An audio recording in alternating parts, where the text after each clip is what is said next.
When a family member publicly points to someone they believe is connected to a loved one's disappearance, people pay attention. But when that family member is the son of the missing person, the impact is different.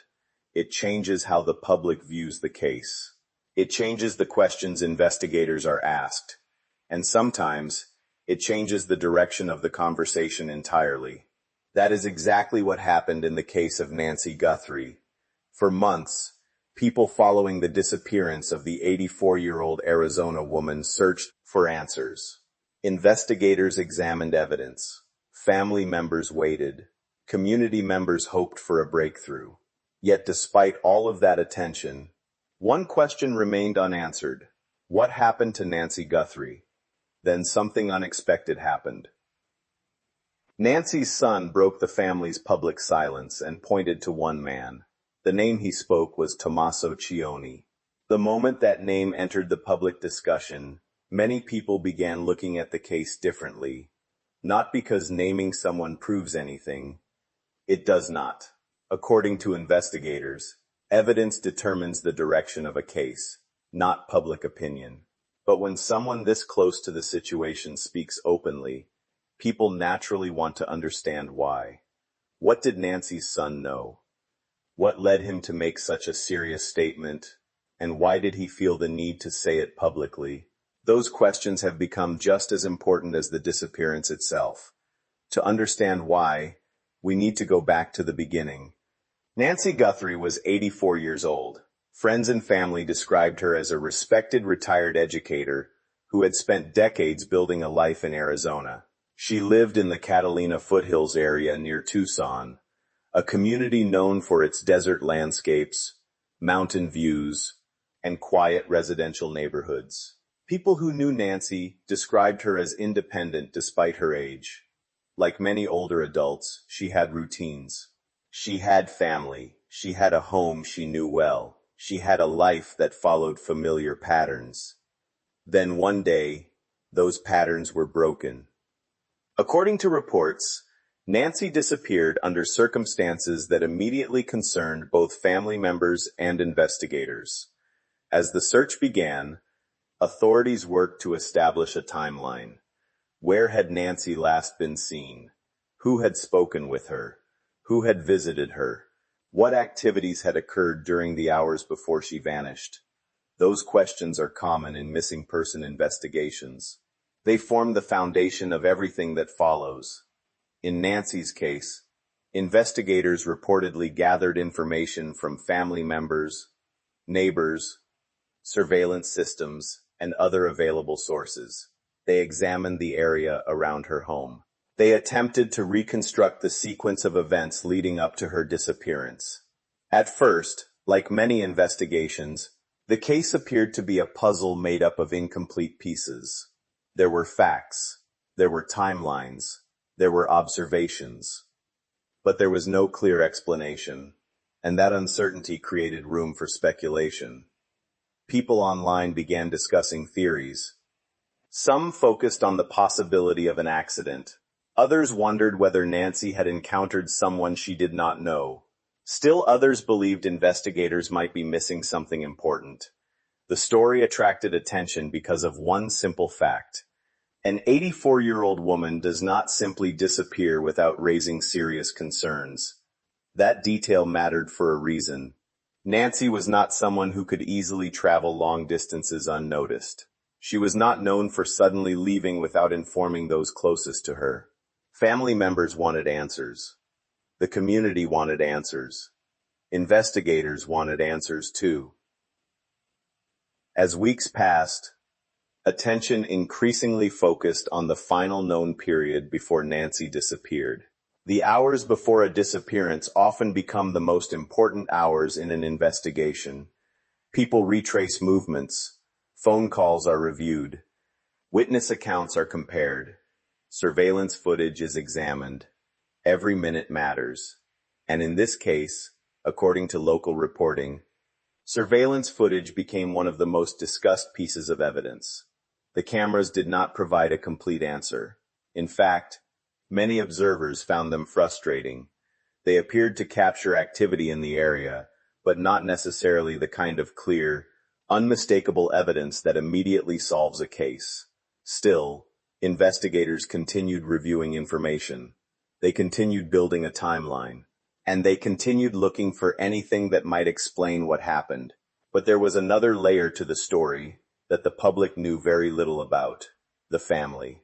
Family dynamics can be difficult to understand from the outside. People experiencing grief often react differently. Some speak publicly. Others remain silent. Some share their concerns immediately. Others wait. Because of that, observers rarely know what conversations are taking place behind closed doors, what concerns are being discussed privately, what suspicions are being considered, what information has not yet been shared publicly. Those questions became increasingly important as the investigation continued. Then came a development that surprised many people following the case. Nancy's son, publicly named Tommaso Cioni. The statement immediately drew attention because of who Tommaso was. He was not a stranger. He was not an unknown figure connected to the case through some distant circumstance. He was family. That distinction changed the conversation. When an accusation or suspicion involves someone close to a family, the situation becomes more complicated. Relationships matter. History matters. The consequences of speaking publicly become much larger. Naming someone in that situation carries a cost. It can create tension. It can create division. And once a statement is made publicly, it cannot easily be taken back. That reality caused many observers to ask a new question. Why would Nancy's son take that step? What had convinced him that speaking publicly was necessary? The story didn't end there. As people examined the case more closely, attention returned to the evidence that investigators had already collected: surveillance footage, timelines, movements near the property, gaps that some believed deserved closer examination. Suddenly, details that once seemed minor were being discussed again. Not because the evidence had changed, because the context had changed. And that shift may prove important. According to those following the case, investigators had already spent significant time reviewing what happened around Nancy's home during the critical period surrounding her disappearance. Now, many people were wondering whether something hidden within that timeline had been overlooked. Was there a detail that had not received enough attention? Was there a gap that needed a better explanation? Or was the answer sitting in plain sight all along? Those questions would soon lead investigators and observers alike back to the same place: the timeline. Because as attention focused on Tommaso Cioni, another issue began to emerge. There appeared to be questions surrounding exactly where people were, what they were doing, and whether every minute of that critical window had been fully accounted for. And once investigators begin looking closely at a timeline, even a small unexplained gap can become extremely important. In Part 2, we'll examine the timeline itself.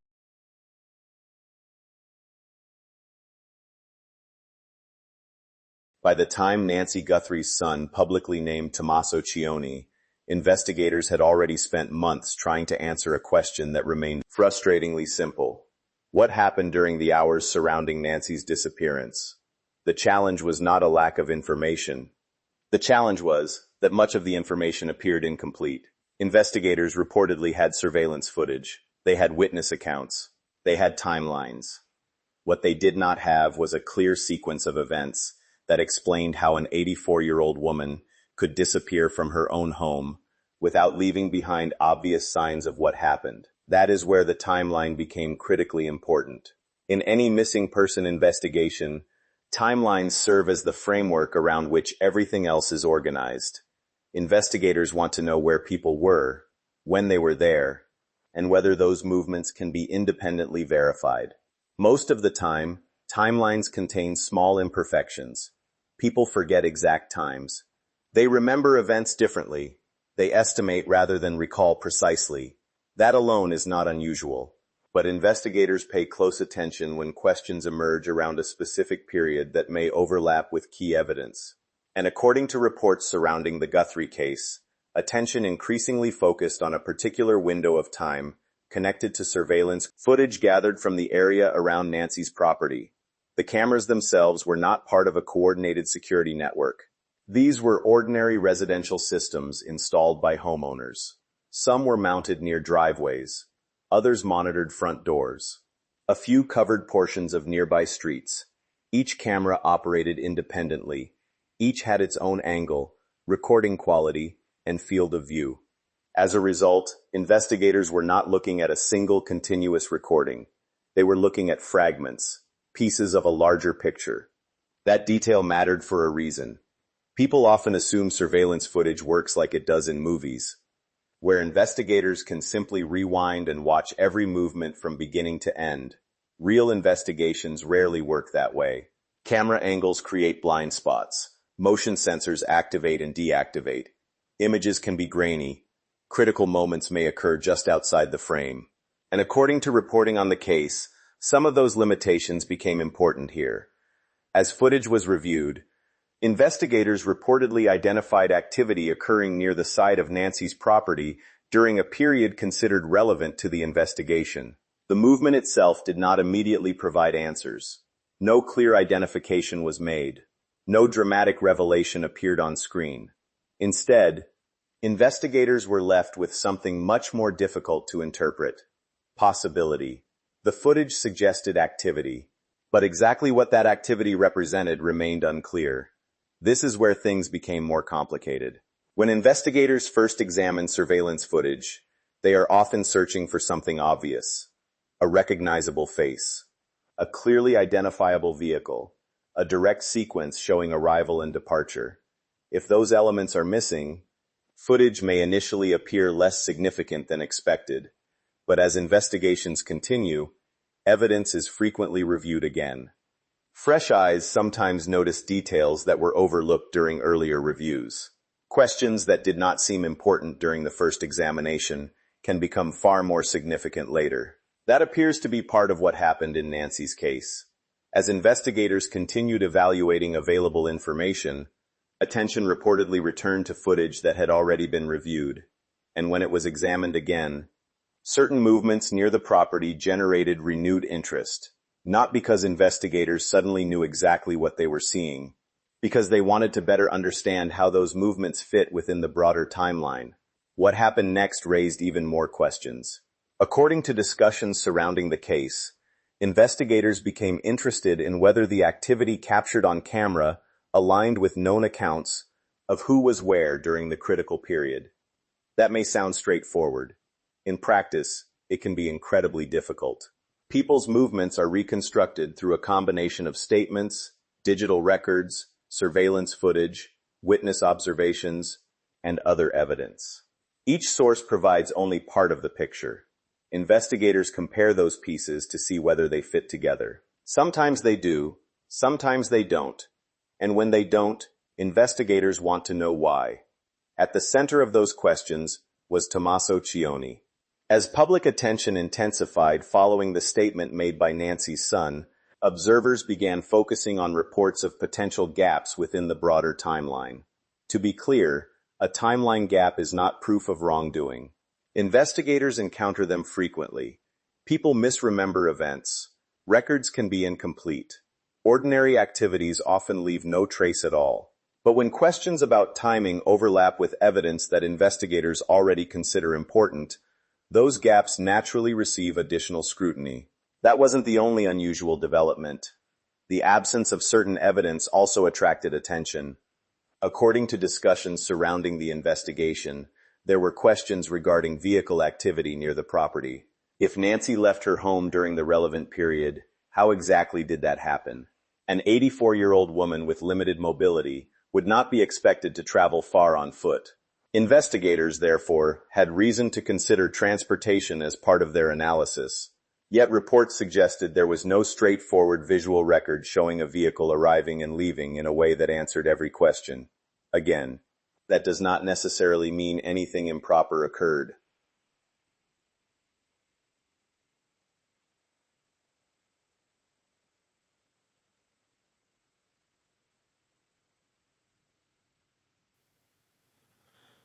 Vehicles can enter and exit areas without appearing clearly on available footage. Still, investigators needed to account for those possibilities.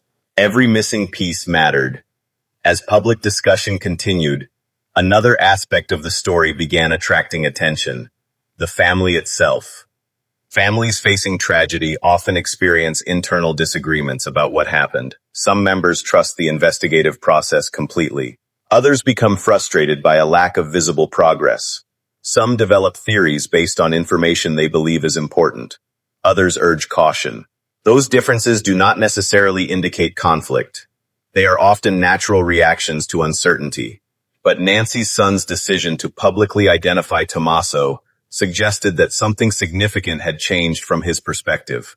Observers immediately began asking why. Had he learned new information? Had investigators shared details that increased his concerns? Or had months of unanswered questions simply convinced him that remaining silent was no longer an option? The exact answer remains unclear. What is clear is that his statement transformed the public conversation.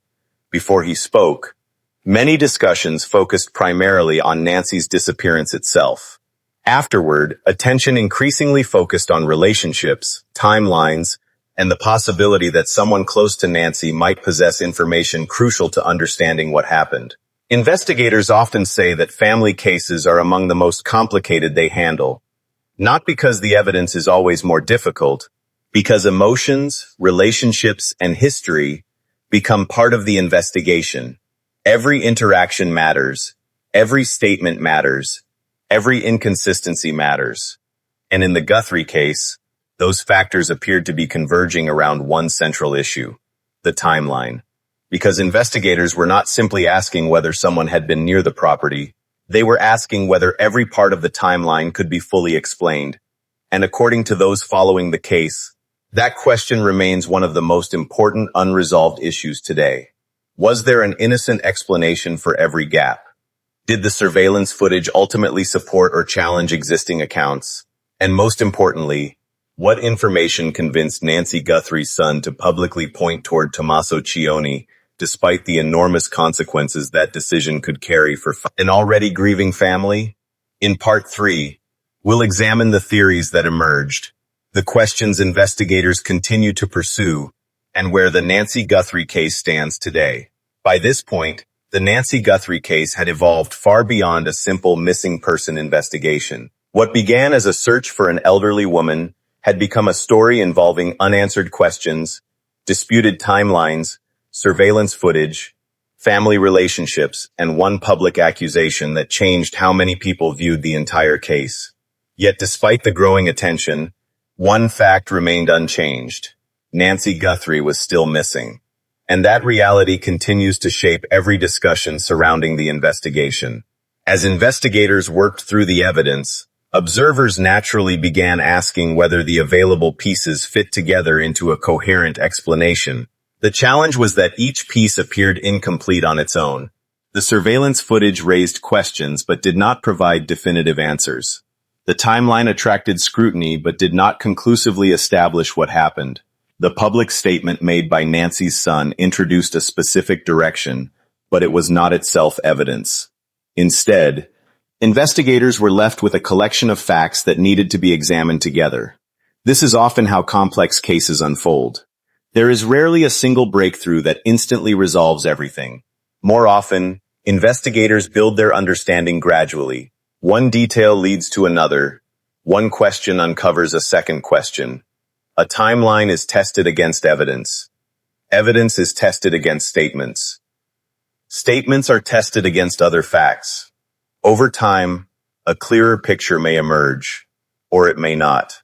That uncertainty remains one of the defining features of the Guthrie case. According to those familiar with the investigation, attention has continued to focus on several key issues. The first involves access. Who had regular access to Nancy? Who could visit her home without causing alarm? Who would have been familiar enough that their presence would not immediately seem unusual? Those questions matter because many observers believe the circumstances surrounding Nancy's disappearance do not strongly resemble a random encounter involving a stranger. According to family members and public reporting, there were no widely reported signs of forced entry. No obvious evidence suggesting an intruder had violently entered the residence. No publicly known indication that Nancy encountered someone she immediately viewed as a threat. That detail has led many people to consider another possibility. What if Nancy opened her door willingly?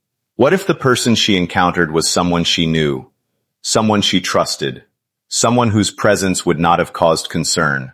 Investigators have not publicly confirmed such a scenario, but it remains one of the questions that continues to surface whenever the case is discussed.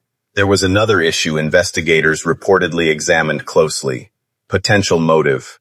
Whenever family members become part of an investigation, detectives often review financial relationships, inheritance matters, personal disputes, caregiving arrangements, and other areas where tensions can sometimes develop. That does not mean a motive exists. It means investigators are obligated to determine whether one does. The process is routine, but in cases involving family members, it becomes especially important. People often assume they understand a family's relationships simply because they appear normal from the outside. Investigators know better. Family dynamics can be complicated. Disagreements can remain hidden for years. Financial concerns can create pressure that outsiders never see. Private conflicts sometimes remain entirely unknown until investigators begin asking questions. Because of that, authorities typically examine every significant relationship connected to a missing person. Nancy's case is no different. As attention continued focusing on Tommaso Cioni following the statement made by Nancy's son, many observers began wondering whether investigators had discovered additional evidence supporting or contradicting those concerns. At least publicly, the answer remains unclear, and that uncertainty is important. In true crime cases, speculation often grows faster than facts. Rumors spread quickly. Assumptions become repeated as if they are established truths. Investigators must separate what can be proven from what cannot. At the moment, much of what the public knows about the Guthrie case still comes from timelines, surveillance discussions, family statements, and publicly available reporting. The full contents of the investigative file are not available to the public. That means there may be information investigators possess that has never been released. There may also be information that ultimately proves less significant than many people assume. Both possibilities remain on the table. What we do know is that Nancy's son's public statement created consequences that extend far beyond the investigation itself. Families affected by tragedy often struggle to maintain unity under pressure. The disappearance of a loved one can create grief, frustration, anger, and suspicion all at the same time. When a family member publicly identifies another family member as someone deserving scrutiny, those tensions become impossible to ignore. That decision carries enormous personal risk. If future evidence supports the concerns being raised, the statement may eventually be viewed as an important turning point. If future evidence points elsewhere, the consequences for family relationships could be lasting. That is one reason many people continue asking the same question. Why was Nancy's son willing to take that step? Why was he willing to publicly say a name that would immediately draw attention and create division? Only he knows the full answer, and investigators have undoubtedly considered that question carefully. As the case continues, another reality remains impossible to overlook. Time matters. In every missing person investigation, time affects evidence, memories, and opportunities for resolution. Witnesses become harder to locate. Memories fade. Physical evidence can become more difficult to recover. That is why investigators often revisit earlier evidence repeatedly. A detail that seems insignificant 1 month may appear far more important 6 months later. A piece of footage reviewed once may be reviewed again. A statement may be reconsidered in light of new information. Nothing is truly static. The investigation continues to evolve as new questions emerge. Today, Nancy Guthrie's disappearance remains a case that leaves people searching for answers. The surveillance footage remains a topic of discussion. The timeline continues to be examined. The questions surrounding Tommaso Cioni continue to generate attention, and the statement made by Nancy's son continues to shape how many people view the case. But despite all of those developments, The central question remains exactly where it was at the beginning. What happened to Nancy Guthrie? Was the answer hidden somewhere within the timeline? Did someone close to her possess knowledge investigators needed to uncover? Or is there still a crucial piece of information that has yet to come to light? For Nancy's family, those questions are far more than a mystery. They are the questions standing between uncertainty and answers. As investigators continue their work, many people remain hopeful that evidence, not speculation, will ultimately provide the truth.